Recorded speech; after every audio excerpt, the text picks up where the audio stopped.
વાગરા બિરલા ગ્રાસિમ કંપનીના પાર્કિંગમાં રહસ્યમય ઘટના. કારની પાછળની સીટમાં બેભાન હાલતમાં મળી આવેલા યુવકનું મોત.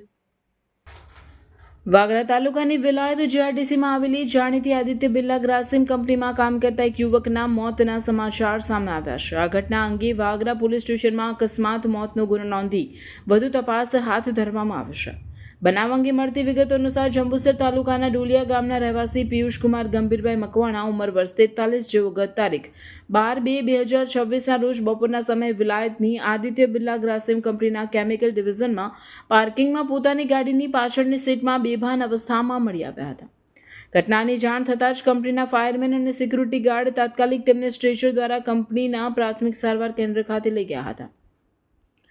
ત્યાંથી વધુ સારવાર માટે એમ્બ્યુલન્સ મારફતે ભરૂચની ખાનગી હોસ્પિટલમાં ખસેડવામાં આવ્યા હતા, જ્યાં ફરજ પરના તબીબે તેમને તપાસીને મૃત જાહેર કર્યા હતા. આ મામલે રઘુસિંહ ભગવાનસિંહ મકવાણાએ વાગરા પોલીસને જાણ કરતા પોલીસે અકસ્માત મોતનો ગુનો દાખલ કર્યો છે.